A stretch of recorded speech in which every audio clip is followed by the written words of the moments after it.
Assalamualaikum warahmatullahi wabarakatuh. Apa kabar kawan-kawan sekalian? Welcome back to Topan Asfi Channel. Halo para pencinta stories dimanapun kalian berada. Masih rajin olahraga kan? Apa rajin selfie sambil olahraga?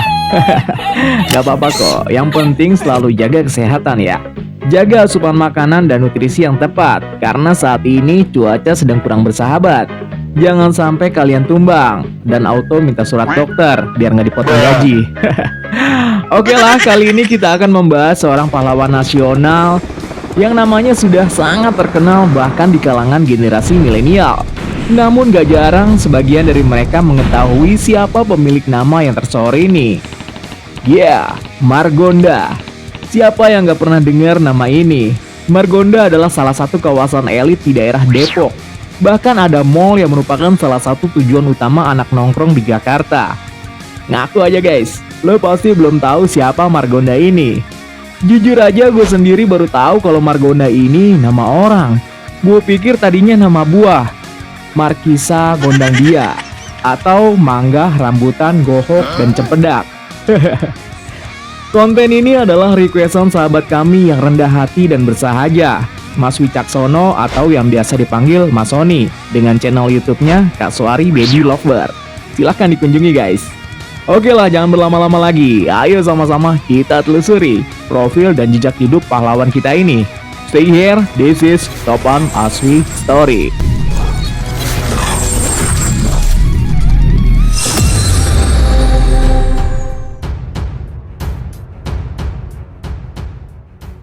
Margonda lahir tanggal 1 Maret 1918 dan wafat tanggal 16 November 1945. Meninggal di usia 27 tahun dalam pertempuran ketika pasukannya menyerang tentara Inggris di Kalibata pada tanggal 16 November 1945. Adalah seorang pejuang kemerdekaan. Namanya diabadikan sebagai nama jalan utama di kota Depok, yaitu Jalan Margonda Raya. Oh, jadi beliau ini adalah pejuang yang berkiprah di ibu kota ya guys. Oke, lanjut. Margonda lahir dan besar di Bogor. Pada usia 2 tahun, ia dan keluarganya pindah dari Jonggol dan tinggal di Jalan Ardio Bogor, sekarang daerah Bogor Tengah. Waktu masih sekolah, Margonda terkenal sebagai atlet yang berprestasi. Nama aslinya adalah Margana.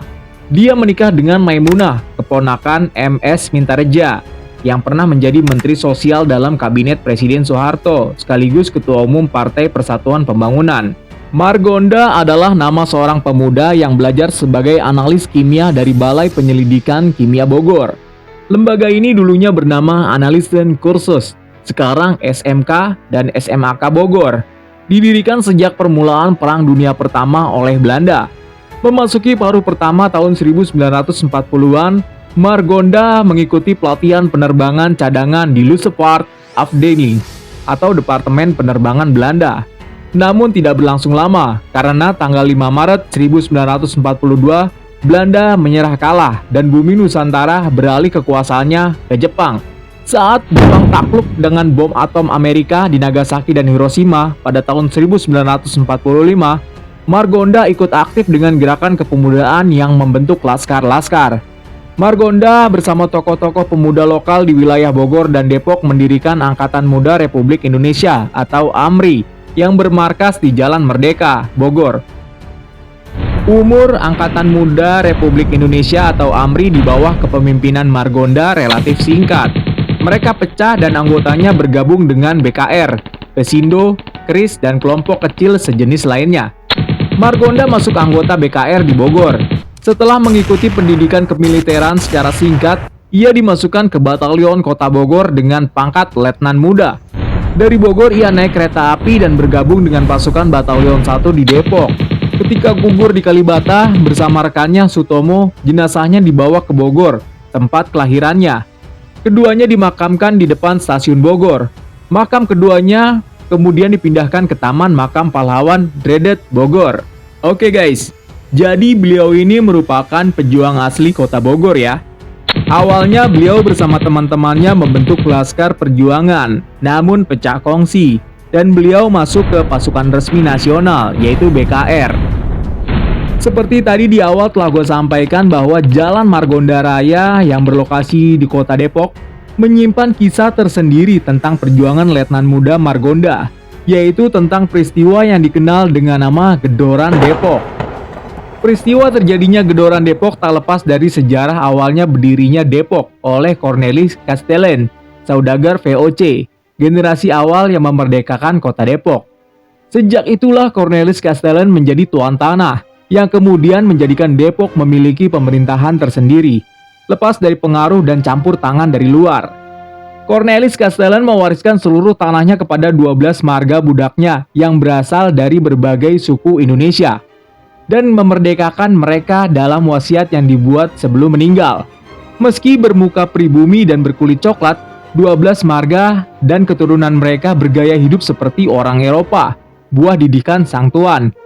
Mereka inilah yang disebut sebagai Belanda Depok. Sehari-hari mereka menggunakan bahasa Belanda.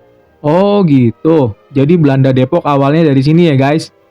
Nah, sejarah juga menyebut Depok sudah lebih dulu merdeka sejak 28 Juni 1714.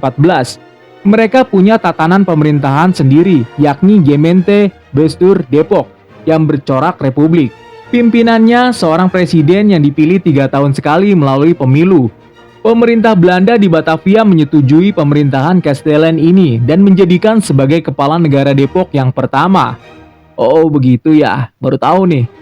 Tak ayal jika mereka enggan bergabung dengan republik baru bernama Indonesia. Mengingat mereka sudah merdeka dan sudah punya presiden sebelum proklamasi 17 Agustus 1945 yang dikumandangkan oleh Soekarno-Hatta. Karena Depok tidak mengakui proklamasi kemerdekaan 17 Agustus 1945, akibatnya wilayah yang berjarak hanya beberapa kilometer dari Jakarta diserbu para pejuang kemerdekaan. Depok dikepung dari seluruh penjuru mata angin. Depok dijarah takluk di bawah todongan senjata. Orang Depok dipaksa mengibarkan bendera merah putih dan teriak merdeka. Siapapun yang membangkang akan kena hantam. Tak sedikit korban berjatuhan. Huru-hara yang meletus pada tanggal 11 Oktober 1945 itu dikenal dengan peristiwa Gedoran Depok untuk merebut Depok dari penjajah oleh para pejuang kemerdekaan. Namun tak berlangsung lama, Nika kembali menguasai Depok. Pasukan Nika yang datang membonceng sekutu menyerbu Depok untuk membebaskan orang Depok dari tawanan TKR. Pejuang berhasil dipukul mundur. Tawanan wanita dan anak-anak Depok dibebaskan, dibawa ke kampung pengungsian di Kedung Halang, Bogor. Jadi sebenarnya pada zaman dulu itu warga Depok lebih condong ke Belanda apa ke pemerintah ya? Kembali lagi kalau rakyat mah ngikut aja lah ya. Setelah dikuasai tentara nasional, malah direbut lagi sama Nika. Terus aja begitu sampai botak sariawan juga nggak selesai-selesai. Coba warga Depok komen di bawah.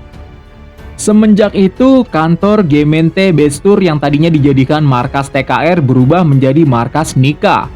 Memasuki bulan November, para pejuang yang tercerai-berai kembali menjalin koordinasi dan menyusun kekuatan. Mereka berencana merebut kembali Depok dari tangan Nika. Para pejuang bersepakat menyerbu Depok tanggal 16 November 1945. Sandi perangnya saat itu serangan kilat. Pada saat itulah Margonda berencana kembali merebut Depok bersama para pejuang lain. Di antara ratusan pejuang yang gugur hari itu, terdapat Margonda, pimpinan AMRI. Margonda gugur 16 November 1945 di Kalibata, Depok. Daerah bersungai di kawasan Pancoran Mas dan bermuara di Kali Ciliwung itu menjadi saksi gugurnya Margonda. Peristiwa Gedoran Depok ini sering disebut sebagai revolusi sosial di pinggiran Jakarta. Melalui peristiwa inilah lahir tokoh-tokoh seperti Margonda, Tole Iskandar, dan Muchtar. Nama pejuang itu kini diabadikan sebagai nama jalan utama di kota Depok.